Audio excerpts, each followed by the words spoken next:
Welcome to session 5A, being a good educator in different contexts.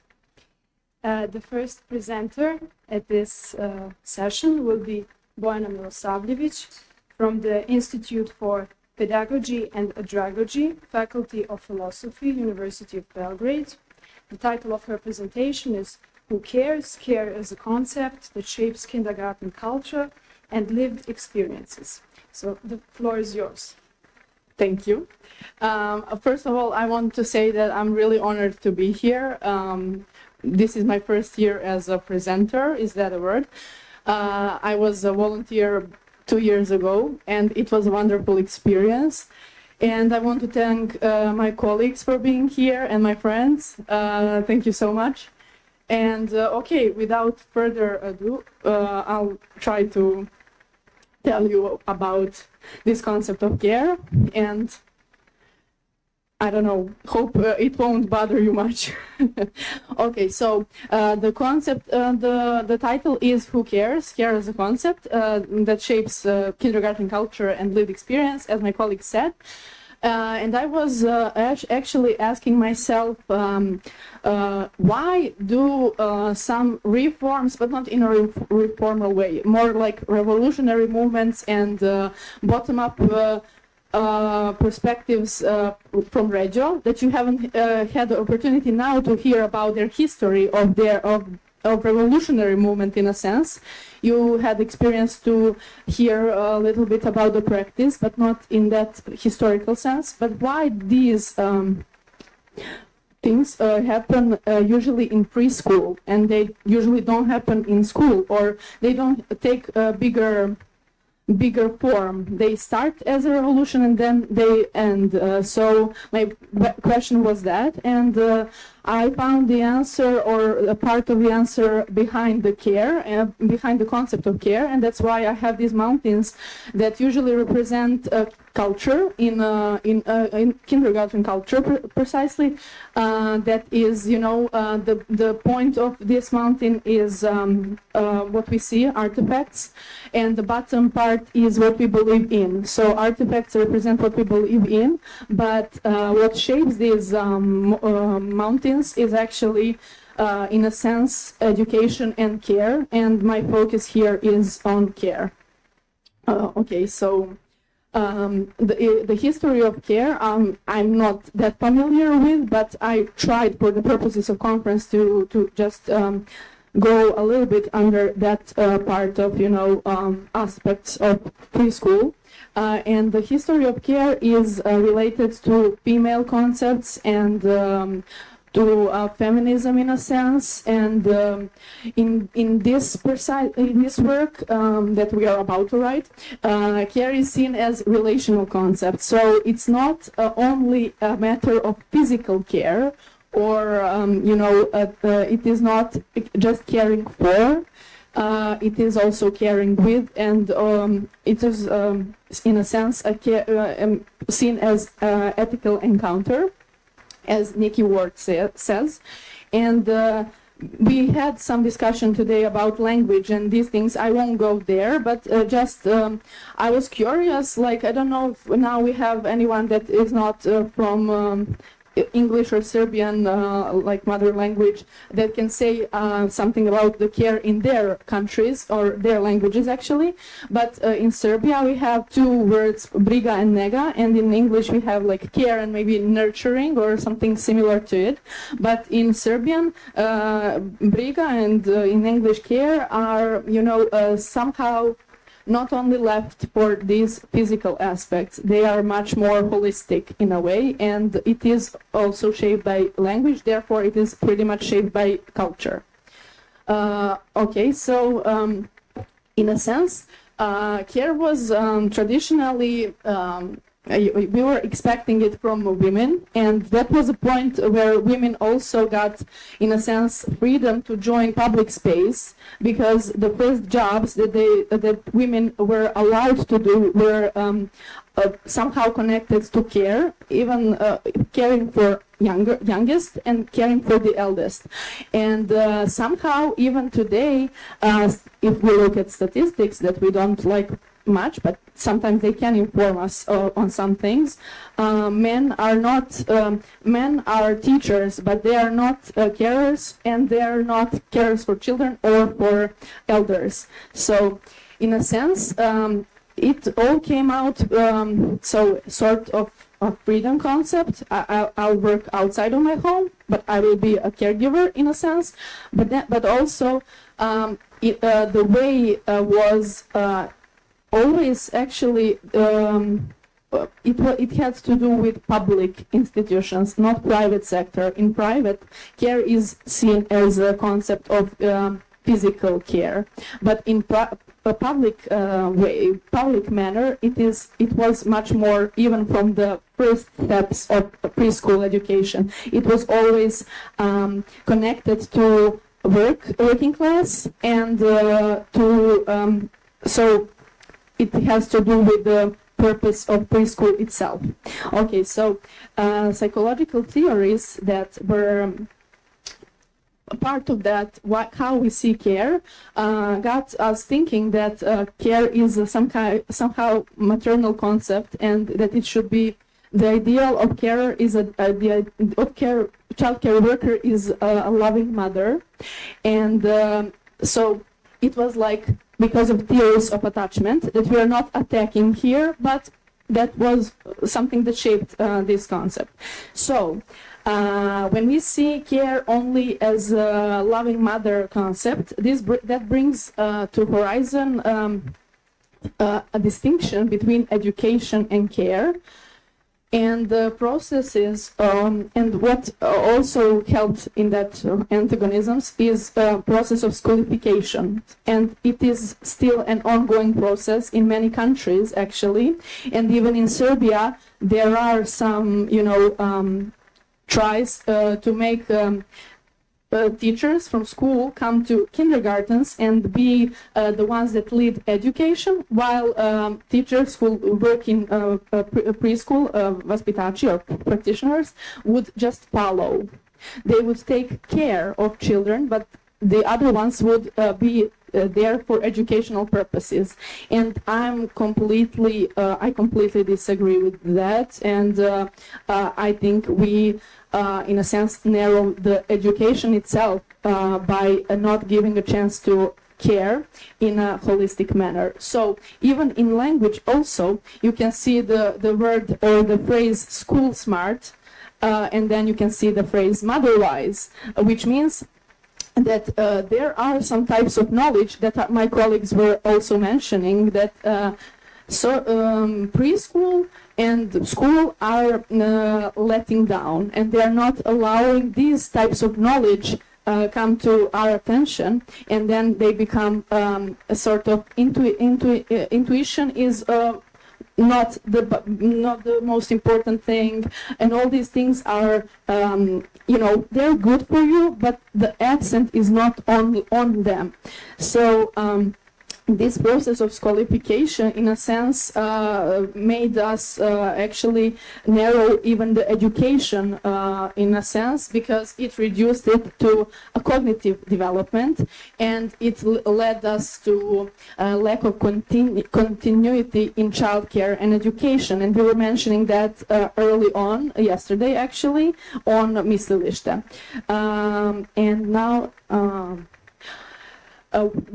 what the concept of care also shapes is the profession, the professional identity or identities, in the sense that a practitioner in a schoolification sense are seen as technical experts that are teaching specific subjects, that are preparing young children to enter primary school.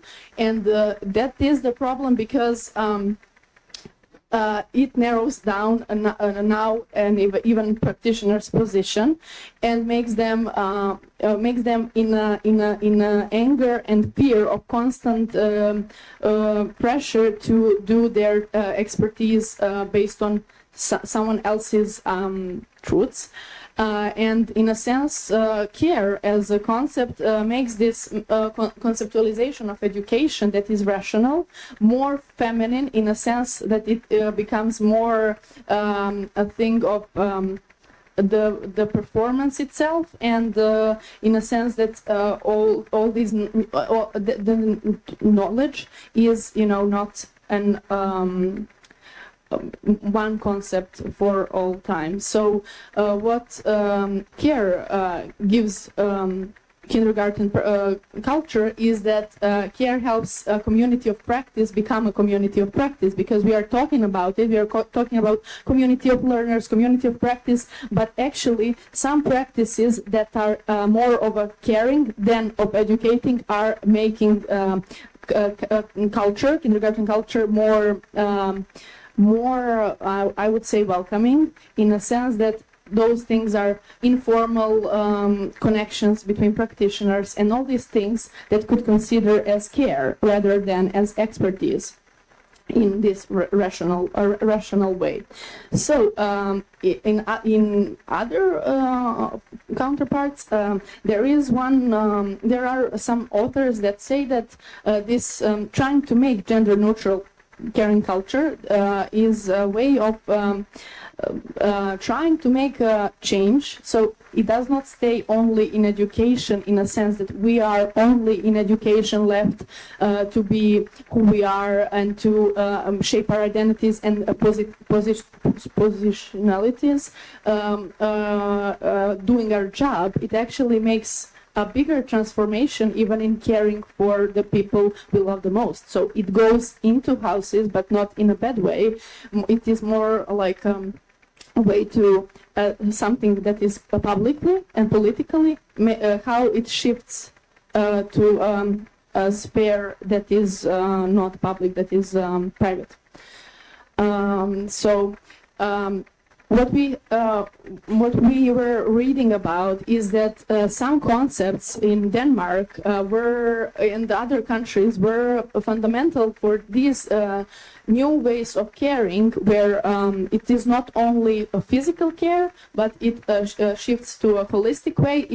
They are shaped by the traditions, certain traditions of social pedagogy, pedagogy of free time, and what happened in some countries, appearance of play workers who play with children more freely, in a sense that they are not that considered about being safe and not hurting yourself. And but what that practice got us with some new concepts of how men in education should behave. So now men carers are telling that children are usually ones who, when they want to go out, would ask a male carer to go out with them. And now the new stereotypes are created, in a sense that now female educators are usually the ones that we consider that would go out, that would like to get in a rough play, but actually it is not the case. So it is just a tiny bit of some feminist post-structuralist perspective that I read, but it is like gender is not neutral and gender is relational. But even between genders, if we consider them as categories, there are differences, and so making payment wages bigger and things like that wouldn't change the culture. What I mean, it is an essence in a structural sense. We don't say we don't need money, we need it. But in a sense, the culture would be changed by cultivating different ways that we engage with children and with adults that we work with, and with parents and with wider community. So, in a sense, I would say that even the concept of caring is like it's not one. It's not on one end. It's not like only being a caregiver or a care receiver, but in a sense, we are creating a caring culture. So my suggestion is that we should, in a sense, shift from that schoolification. We are not losing didactics, or we are not losing education. We are actually helping it be oriented to, I would say, tell here care-centered education in a sense, so it can make these unique opportunities for us to experience education in a way that children and adults are engaged in processes together. And I would just like to underline, not undermine, no, we are not for mining. I would like to underline that it is not only about care like our romantic versions of care. Care is actually a communal thing, it is engaging thing, it is public thing. So it is not, it is ethics, and ethics is public. So it is not like a loving mother or a loving caregiver, but some aspects even of physical care are in a sense educational, and I wouldn't make them less important in a way. And actually that would be my point. And I just wanted to make a clarification, because students here were asking me, are these pictures that I took only for the purposes of, you know, just being, I don't know, cute or something? But actually it's not. It's about this topic,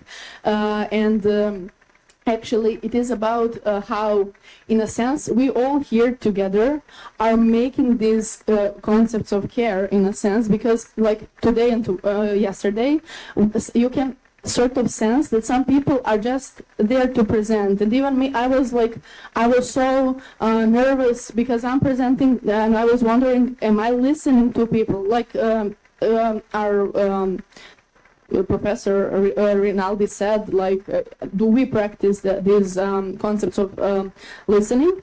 And in a sense, I wanted to say, yeah, I'm finishing. I wanted to say that this presentation was also my try to make these kind of things like in a affective level be seen, and that's why my inspiration was The Wind in the Willows as a book or a cartoon or whatever, where children's stories about animals are usually full of care and taking care of each other. And these stories teach us on solidarity. And so there is a fine connection to care and solidarity that we can see in these books that I wanted to represent on my presentation. I don't know how I did it, but anyway, that's what you got. So that's it. That would be my point or something. Thank you. Thank you for attention.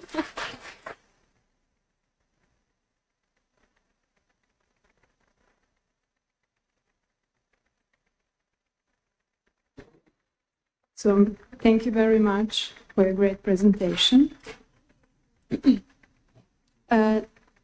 Okay, now we have Tomáš Hejduk from the Department of Philosophy and Religious Studies, Faculty of Arts, University of Pardubice. The title of his presentation is The Pedagogy of Joy. So. Does it work? Okay.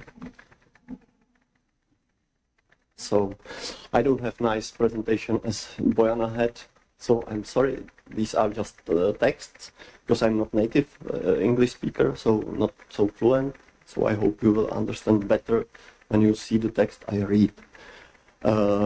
First, Hannah Arendt convincingly shows that, quote, education is the point at which we decide whether we love the world enough to assume responsibility for it, and by the same token save it from the ruin which, except for renewal, except for the coming of the new and young, would be inevitable. It's connected with Bojana, I would say. I'm not afraid about work if you will care about us. But inevitably, however, there is a second thesis, Arendt thesis, that balances this one. Second quote. And education, too, is where we decide whether we love our children enough not to expel them from our world and leave them to their own devices, nor to strike from their hands their chance of undertaking something new, something unforeseen by us, but to prepare them in the advance for the task of renewing a common world. The end of quote. On the one hand, then, a good teacher loves the world, but in its novelty.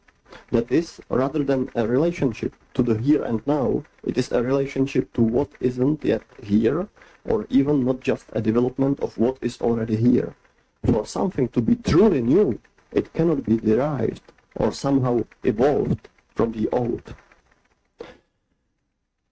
So the teacher's basic performance consists in combining his love for the world with his love for youth, for newness. In this spirit, although he saves the world from destruction, he saves it from nothing but itself in its old phase, an exhausted form that no longer carries any potential for further development. So it's not enough with good care. But on the other hand, it's as if the world already has qualities it could lose. That's what say the words, Arendt's word, don't expel our children from our world. Don't leave them to their own devices. Let's help them. The world is that which can be of help, can support, must support the young and the new, accommodate them, and thus transform even itself. But the world isn't an end in itself. On the contrary, it's only a means to something greater, more substantial, or rather, it is a place where something unworldly, unearthly, can and should take place. It is in this engagement with society and the world, but in their anti-worldly, anti-secure performance here, that the educator, carer, loves children and the new. Moreover, the emphasis on the new and the young isn't surprising, nor does it demean the old, who on the one hand were once also young, and on the other hand it doesn't unduly exclude them in the sense of choosing one of the two. There is nothing to choose here except education or not education. Those who choose education don't then choose between the new and the old. Education itself is never inherently about looking back. Education must never be equated with a package of information, knowledge, and methods that can be passed on from one to another. Education is what can be awakened in another, inspired to, but ultimately it lies in the activity of the individual himself, or rather in his interaction with the world of ideas, as Plato would say, or with the coming future, as Hebrews would say. Every teacher knows it. Students can be encouraged, provoked, but in the end it's up to them to see if the spark ignites and education, intoxication with the world erupts, if they hear the coming challenges. Then, of course, it's their own reflection on themselves and the world around them. That reflection then contains the aforementioned newness, where new ideas, the thoughts, break into the world. And this goes better with the younger, but again, not without the possibility of involving the older, or without the old feeling young and reacting like young people. But I will leave aside the relationship and reciprocity of children and the new with the world and olders. I only wanted to point out that behind what I'm going to say next is this oxymoronic relationship, which cannot be forgotten in anything that follows. I will also leave aside whether one can choose to love the world and children. Good teaching, of course, and this thesis I want to lay out and prove in my paper, leads to loving the world. It should even be her primary focus, or rather an essential part of her daily teaching activity. He who doesn't awaken love for the world, life and other beings is no teacher. In other words, the essential role of the teacher, or school which no one else can do, or which no one else has the space and time to do, as says very nice Oakeshott. Yeah, let's quote, "The characteristic gift of an education is the interval, is an opportunity to put aside the hot allegiances of youth without the necessity of at once acquiring new loyalties to take their place. Here is a break in the tyrannical curse of irreparable events. A period," I hope you experience it as a student, "a period in which to look around upon the world and upon oneself without the sense of an enemy at one's back or the insistent pressure to make up one's mind. A moment in which to taste the mystery without the necessity of at once seeking a solution." That should be the what you experience here at the university. If you don't, you will never experience it anywhere else. And it's the most important what you should experience at the university. You don't work. You just take your time, as Wittgenstein used to say. So teacher has to reach out to students in such a way that they sense and know that it is worth listening to. And I'm now talking about higher school than preschool education. We saw, especially in the morning, how spontaneous these children are, but you aren't anymore. It's strange, by the way. Why are you so self-depressed, so sad, so I don't know. We know what happens now in Europe. Young people at high school, at universities are more and more looking for psychological help and so on. So I'm talking about this level of education. In preschool, I don't think there are these depressions, and at least in so many, in such a high amount. So this isn't easy, because in principle, I mean, to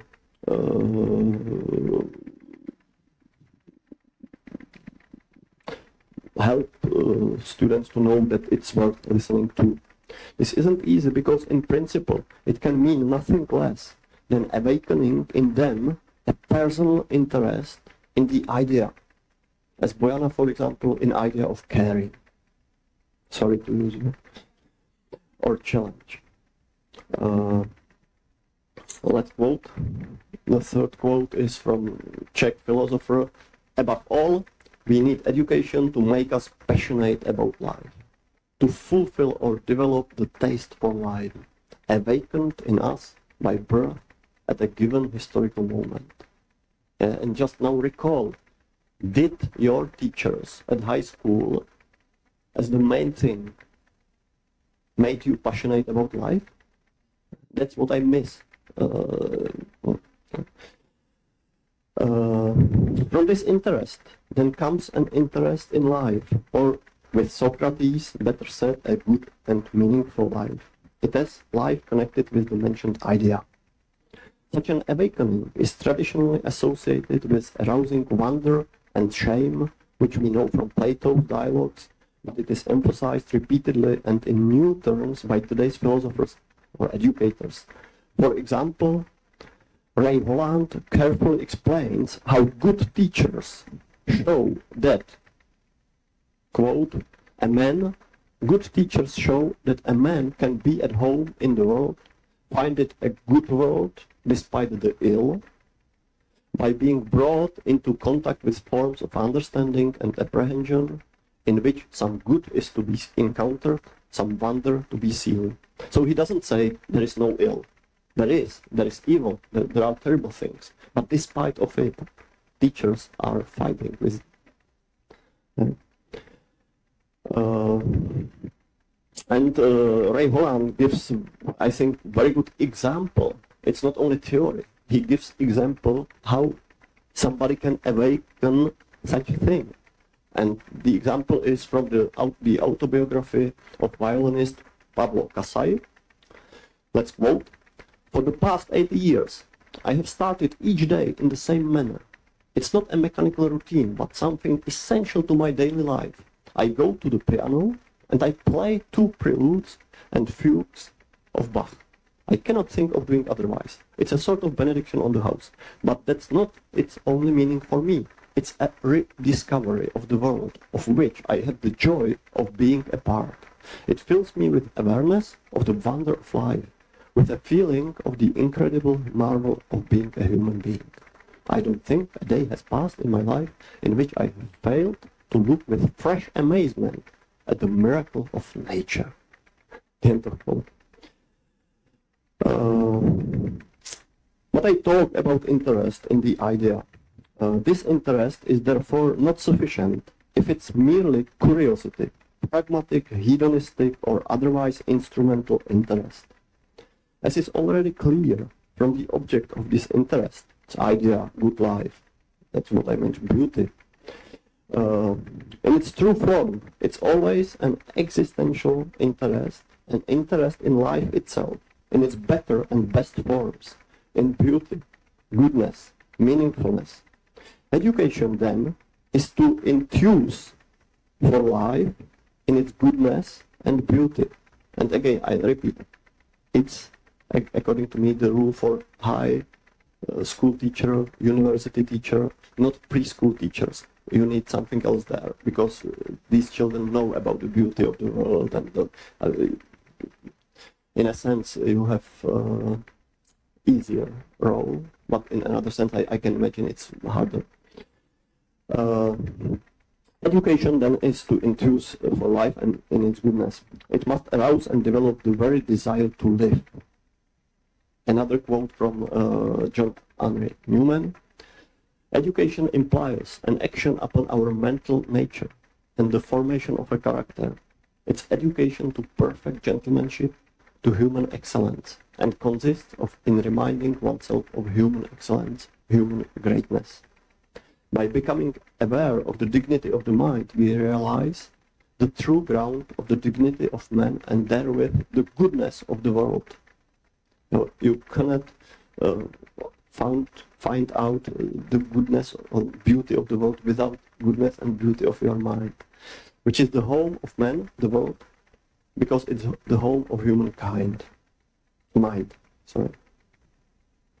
A possible and, in my opinion, a reasonable interpretation is that philosophy as a strong relation, and that's one suggestion I do in my paper, that philosophy as a strong relation, we know it from Greece, philia, sort of love, friendship, to wisdom, sophia, belongs fundamentally to teaching, education, and all pedagogy, maybe without preschool.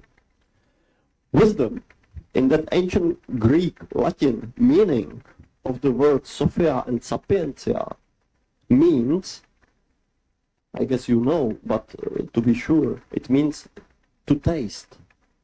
Sapio in Latin means to savor, to feel, to taste something.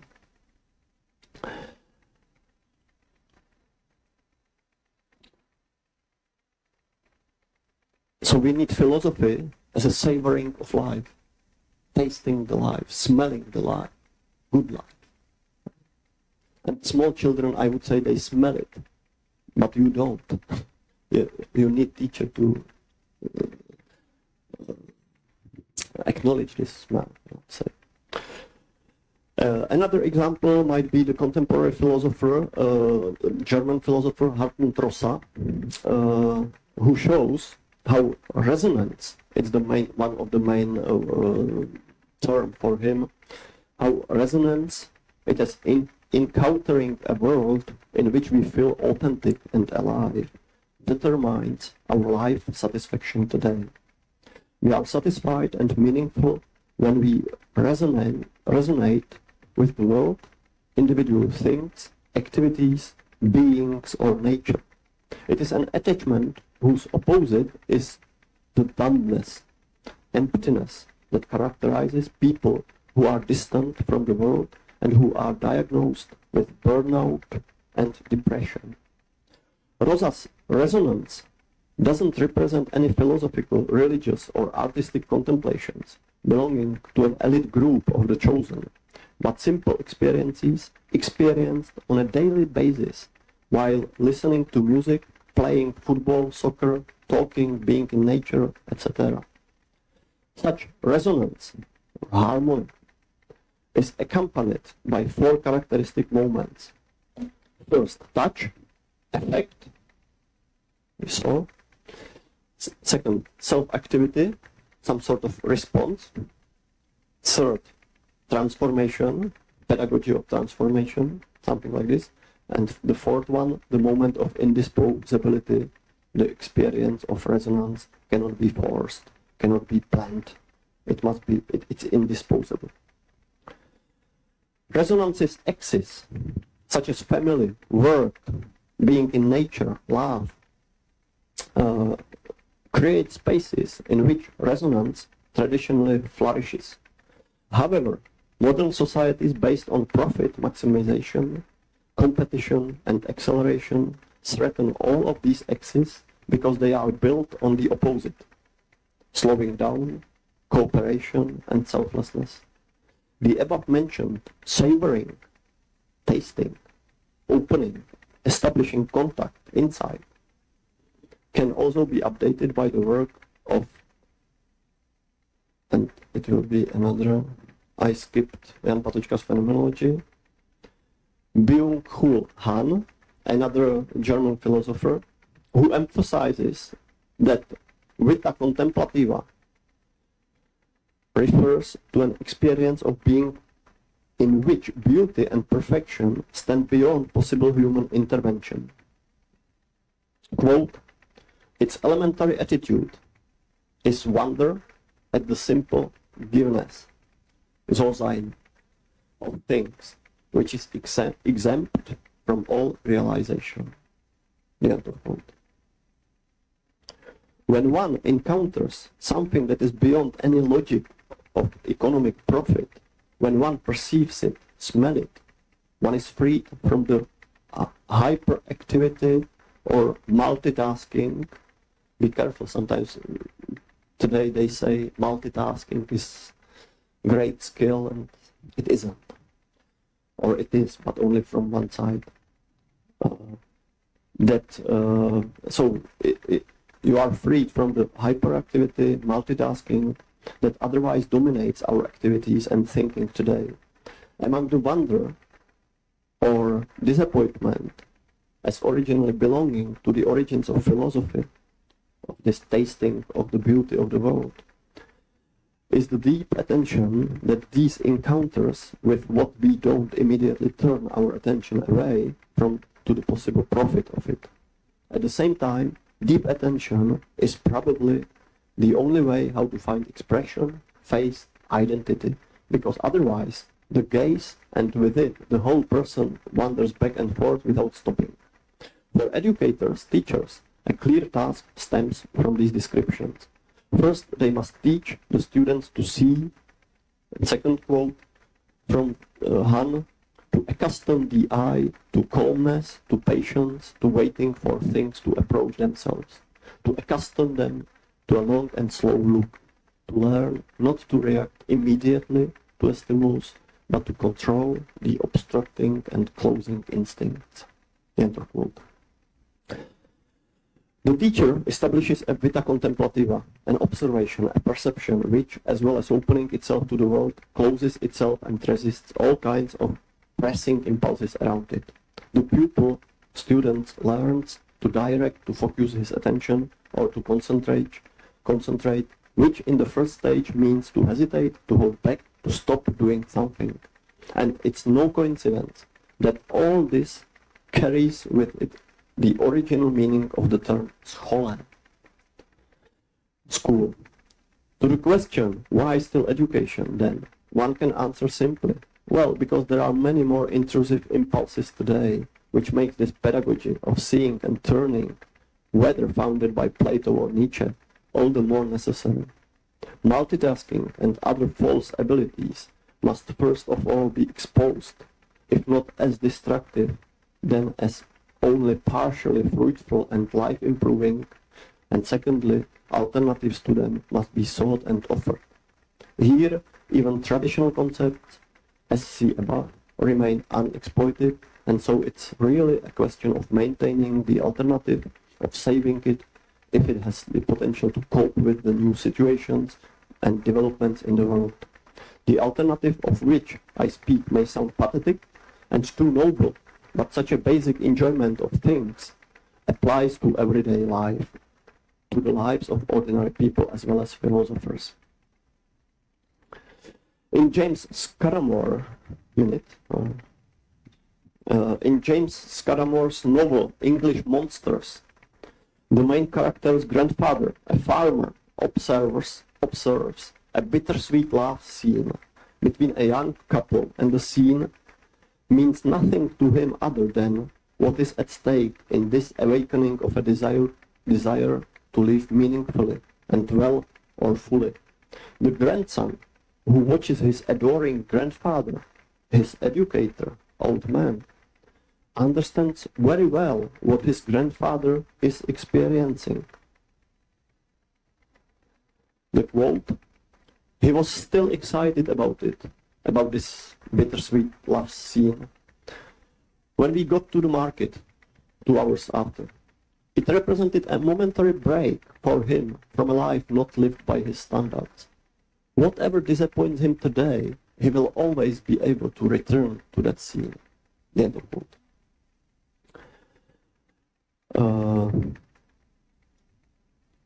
If a teacher achieves this, that you will remember home somewhere else a year after, if you will remember it, it will help you to survive evil, bad thing happening in your life, then the school fulfilled its aim. I think the most important thing. And it doesn't matter if it's physics, chemist, or philosophy. And last, okay, I have 1 minute. I have much more, but another example, which I hope shows that it's not philosophy, but it might be it might be chemistry or physics. Let's quote from Ray Gaeta, contemporary Australian philosopher, who explains and quotes Levi, Primo Levi, you know him probably, who survived fascist camp. When he was escaping from the fascist regime, Levi, quote, didn't turn to, he was chemist originally at the university. Levi didn't turn to chemistry to find truths, to increase the number of his true beliefs. He could have done that by counting the chairs in his room, the buttons on his shirt, or the hairs on his arms. He turned to chemistry, to school, to university, because it is a discipline whose tradition reveals what it may be to love truth, to serve it, and be faithful to it. Because it's possible to love truth and to be faithful to it. It's also possible for lies to pollute and to defile those things which are precious to us and whose value is partly conditioned by our need for truth. The end of quote. So it's not at all just about some satisfaction, pleasure, but about finding a home, beauty, humanity, truth here in the world. Then, when the protagonist, now back to the Scudamore's novel. I'm sorry, I'm a bit skipping because I don't have time. When the protagonist, when the grandson of this old farmer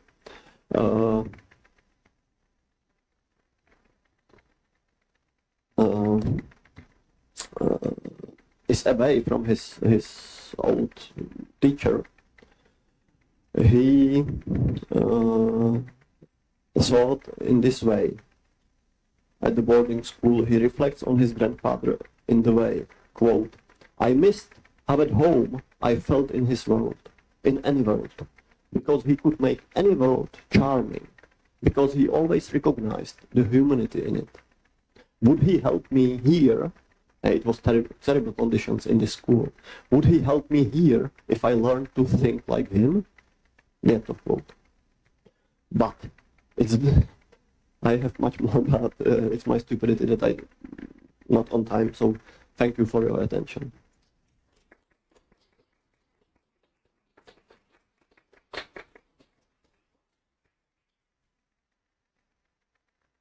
Thank you very much for your great presentations, insightful presentations. We will now open the floor for discussion, for questions, comments. So I have two questions for each speaker, but I'll go with the second speaker first. Thank you for that talk with a lot of compilation of different sources. Like, I didn't know all of that existed, so it was pretty great. I was wondering, because I don't know if I heard you correctly, but you said something about teachers can motivate students, but essentially it's up to them to actually feel motivated. But I think that's because schools focus on extrinsic motivation factors, which is like grades, exams, things like that, and they're not really trying to drive this passion. Perhaps that's because of this neoliberal idea we have of education. We're supposed to become, productive workers, and it doesn't matter what we really care about. So how do you think we can change that kind of focus on education is leading to future people that are human capital rather than people that are actually passionate about the world? They care about the world, they want to improve it. I don't want to say it's when you read Bible, probably everybody who is reasonable agree with Jesus. Sorry, I'm not Jesus, of course. Agree with him, but you will not find there the method how his ideas are wonderful, of course, but how to do it, it works in our work. And I as well don't know exactly how to do it, but I think, and my thesis is simple. Let's say first step, that we should care about this sort of education at our highest, in Czech we call it gymnasiums, which are traditional schools with common subject classes in all subjects which you can imagine: mathematics, economics, humanities, natural sciences, like basic education, and then you decide where you will go at the university or to work. But I think it's the last time where you can, and teacher can properly, and his role is to introduce you the world of mathematics, the world of literature. It's the last time. And all these worlds have one common thing. It's beautiful. Even mathematics, my marks at the maths were terrible. But I remember once I understood. I really entered the world of mathematics and I got A, but only me and one friend from the whole class. But I was terrible in mathematics, so the teacher was, I don't know why it happened, but it happened because I just entered the world once in mathematics. I did many times, of course, philosophical one, because I'm a philosopher. But I think that's it's similar at the universities. What do you do here? Of course, we have academics, theoreticians, and then we have, let's say, I don't know how to say here in Serbia, but sometimes it's called basic research and applied research or professional education, and at the universities you should be like children. This is the original idea of university in Newman, in Strauss, in these people what I quoted. Basic idea of the university is let's play, let's be like children, spontaneously. When you finish, you will sleep. When you awaken, the most important thing is for you is this playground where you, and let's bring me what you find there on your playground as a teacher. Show me. This is the basic research. And if there is, in the end of this research, and normally it is there, in the end, some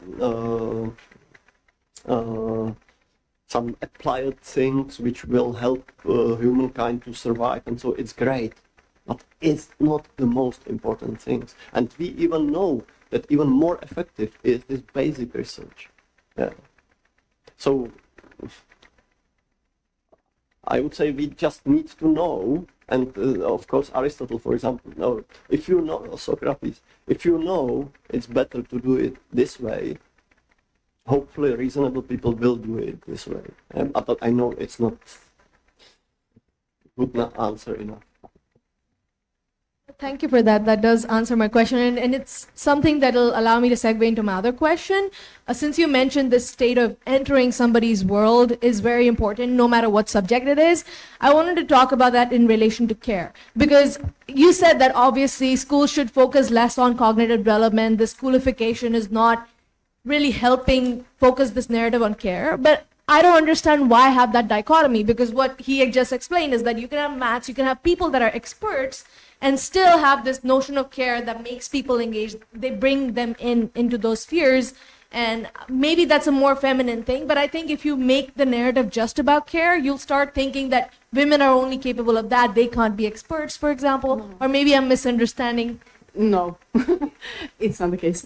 The point was actually quite the opposite. It was pretty much the opposite. It is not, so it is how we see care now that we are bringing into the, we are not bringing it into the question, but we see care as women's job, and that's why we see that if we bring it to university, it would also be sort of caring, like have you forgotten your jacket, or is your bag under the table, or it's not the case. No, because it's ethical practice. I would say it is also it is not about preschool. It is historically connected to preschool, but that approach, because you were telling about how it should be playful, but I have a feeling that it should be playful for the sake of science and for the sake of how beautiful science is, and that you make distinction between this and practical knowledge. But it's not the case. We are playing, our play is practical, and liking mathematics has to do with things that are pretty much practical. So I wouldn't even make a difference between practitioners and the theorists, in a sense. And I'm a researcher, and I wouldn't make these kind of distinctions between applied sciences and all these things. So for the sake of care, actually, and how theory should care for practice, in a sense, and how we get sort of emerging theories in the practice, and that would be a form of care too, to change the positivistic aspects of university and universal knowledge that is produced on university. That would be my form of care too. So I don't know, I'm now skipping and I'm now making antagonistic statements, but that's what I wanted to clarify or something. If I may say one thing, when I listened to sorry, I think there was a paradox in her speech and in her presentation that he mentioned. He talked about professionalism. But at the same time, the spirit in which he talked about it was, in my opinion, this what's in original word amateur, lover of something. In our language, these are opposite, amateurism and professionalism. But it was nice in her speech. They are not opposites. We can see them together here. As I talk about bittersweet love, there are opposites which can be together and make very good sense together. This is one thing. And the second one I wanted to mention, if I can, it's funny how sometimes, I don't know in Serbia, but I guess it's the same as in Czech Republic and English-speaking countries. Sometimes, for example, in ethical in huge ethical issues, questions, problems, government or people bring so-called experts. But these, when there is a real ethical issue, it's unsolvable. If you read Jacques Derrida, for example, wrote the whole book about it. There are no experts on these issues. We can help to discuss it, we can help to say more about these things, but we are not experts, like we know how it is. I would say. And I would say it's the same with the care and with the topic which I was talking about. Sorry.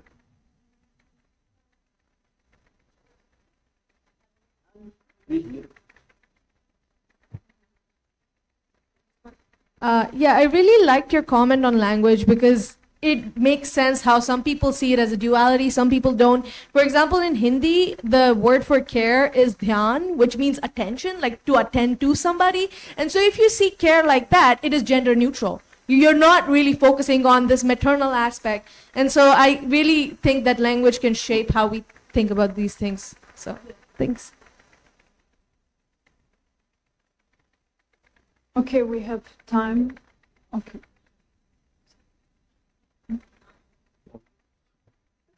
Thank you both for your beautiful presentations. Further on the comment on language that you just made, when I would like to take you up on the comment that you made at the beginning of your speech, talking about different languages and the words for care.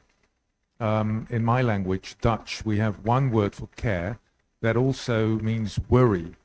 Mm-hmm. Same in Serbia, briga. Yeah. Okay.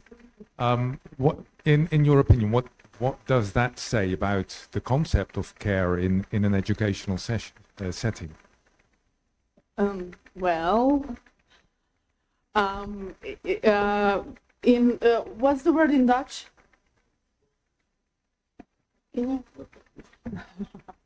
I'm learning Swedish. Yeah. The word in Dutch is zorg. Mm-hmm.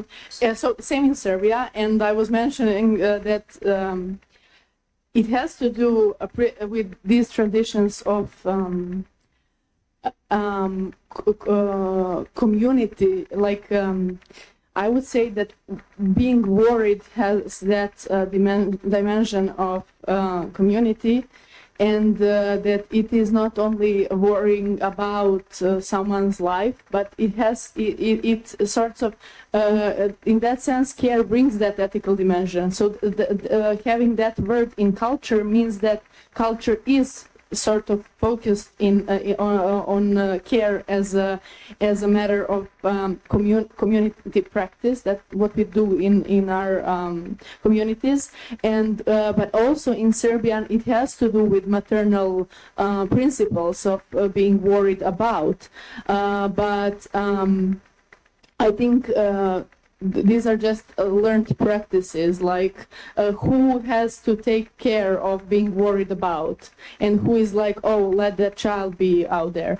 So it has both of these principles in a sense community, and also it is not neutral in a sense, but we can, I think we can problematize, is that the word? We can problematize it and see whose practices of being worried are, how do we practice being worried? Like, is it in that sense like we are afraid of someone's safety? Because in Serbian it is, in the word briga there is an aspect of safety, but what is safety? Like, because sometimes it can be, I'm now going on a field of psychology and I don't want to do that, but safety is also trusting that someone would do, has capacities and a sense of well-being to overcome particular possible issues. So I don't know if this is an answer, but yeah, I think it has these two, like things that are fundamentally connected to a culture and the way we practice these things. It might be interesting to remember that in old Greek word, nomos was translated into Latin by culture, and the meaning of this original word culture is to care. Whatever you care about, it's cultural activity. Opposite is ancient Greek physis, in Latin nature, natura. Sorry, but culture and care is originally it's the same thing, and the community means the same. Yeah. Sorry. we have different ways to say the same thing. Yeah, I'm just trying to say community is important. Okay. Well, sorry. Well, unfortunately, we do not have any time for questions anymore because the next panel will start in approximately 13-14 minutes. So thank you for presenters, thank you for the audience, for the interesting discussion, and see you at the next panel.